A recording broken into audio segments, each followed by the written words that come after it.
Limited 5-star dupes are one of the biggest investments you can make across gacha games. When you run the risk of losing a 50-50 or going all the way to 160 pulls, there's a lot of commitment involved, even if it's just for a single copy. Or, since you're playing Wuthering Waves, you can just go ahead and buy one outright from the Coral shop for the equivalent of just 45 pulls. With this game live for nearly 5 months and over 14 different banners across characters and weapons, there's no doubt at all there's a sizable number of players who have the Afterglow corals available to make this investment at a discount for our newest 5-star sustainer. And with all the buzz regarding the strength of Shorekeeper's early sequence nodes, you might be wondering if she's the right place to unleash your months of savings. If you've got coral you're itching to spend, or if you have the pulls and willingness to go even deeper in Shorekeeper's banner, then this video is for you. Shorekeeper is a sustainer that boasts some of the most powerful offensive buffs in the game at the cost of her sustaining ability, as she heals less than Verina and Baija, and her early sequence nodes only further that offensive ability. While these benefits are completely clear from her second copy's absurd 40% attack boost to the entire team, some might be wondering if this strength also comes at the cost of a weak S1. At first glance, this sequence node doesn't appear to do very much at all besides make Shorekeeper easier to play, but in practice, all of its features combined have an impressive impact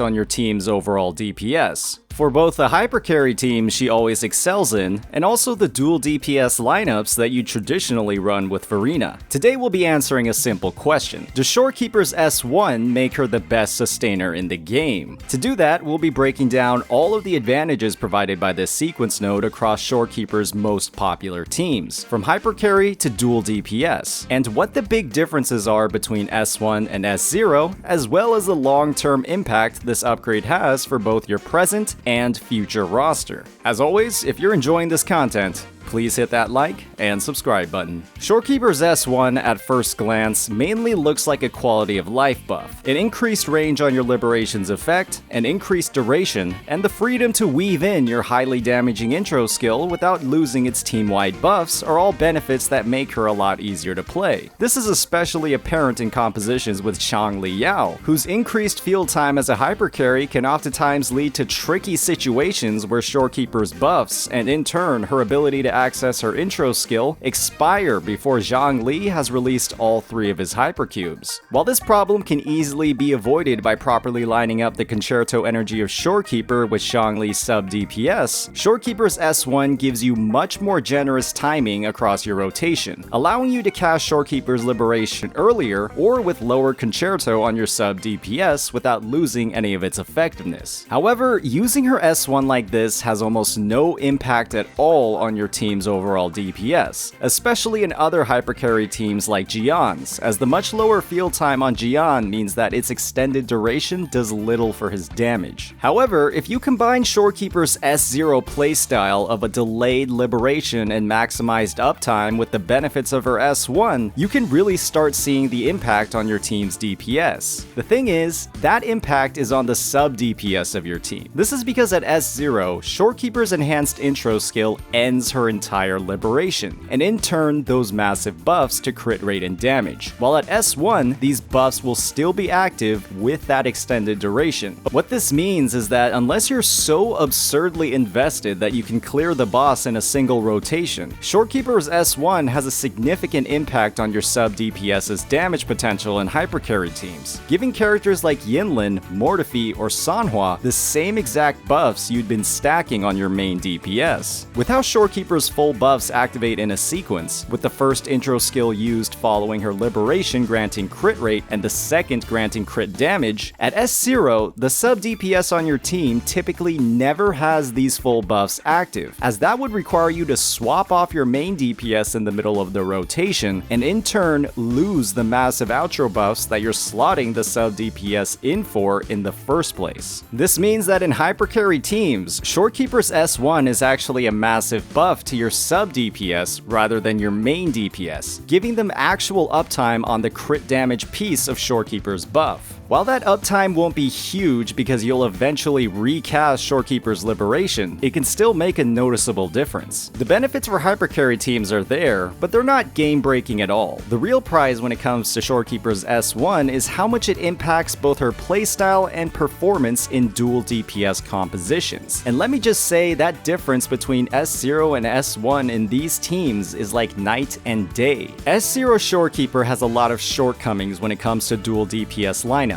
Her buff uptime is directly tied to the concerto generation of her teammates, and DPS characters typically have the lowest generation in the game at the cost of, well, doing more on-field damage than others. That means these compositions have less buff uptime, harder to access enhanced intros, and a big incentive not to use these enhanced intros because you have 2 DPS characters able to benefit from her massive crit buffs, not just one. Shorekeeper's S1 takes a majority of these issues and evaporates them into thin air. While you'll still have some minor issues building up Concerto for your first rotation, the 33% increase in her Liberation's duration and the freedom to use intro skills whenever you'd like without losing her buffs gives her a much more active and engaging playstyle across dual DPS teams. As long as you're able to manage one of your DPS's Concerto across your second rotation, this means you can have near 100% uptime on all of Shorekeeper's buffs, even in those dual DPS teams, and the end result is a brilliant level of performance that, in my eyes, rivals that of hypercarry lineups. When you factor in all of the benefits provided by Shorekeeper's S1, it's clear that it's more than just a quality of life buff. While it does make her easier to use, there are many noticeable DPS increases across all of her teams, with the most significance going towards her dual DPS ones. This upgrade, at the end of the day, does make her the strongest overall support, but she still requires a very intentional playstyle to capitalize on her full effects. Unlike Verena, who offers far more flexibility based off how easy it is to activate her buffs, with no need for her liberation at all. This makes Shorekeeper's S1, in my eyes, one of the most valuable investments in the game, simply due to the level of versatility it provides in team building, while also having tangible benefits to her top performing teams at S0. However, that's just considering the present state of the roster. As more and more characters release, especially DPS ones that might fit into dual lineups, the value of this sequence node can only increase. We only need to take a look at Shangli Yao to see how much of an impact one character can have on the meta, as there are an incredible number of unique compositions that have developed based off his flexibility. And with Shorekeeper's S1, you can ensure viability and top-level performance for any meta-shaking release. And of course, we can't forget the fact that investing in her S1 also means you're just one step closer to her S2. This sequence node is probably the most powerful S2 in the game, and probably has the potential to completely trivialize a significant amount of endgame content. It's the equivalent of 4 or 5 attack substats on every character on your team, and that buff is also tied to that increased duration on her liberation from S1. For characters like Jian, they'll perform better at S0 with an S2 Shorekeeper than an S2 Jian with an S0 Shorekeeper. That's how insane it is. Overall, there are a lot of benefits to Shorekeeper's first dupe, and when it's as easy as clicking a button in the Coral Shop, this is some of the best value you can get for 45 pulls. As always, if you enjoyed this content, please hit that like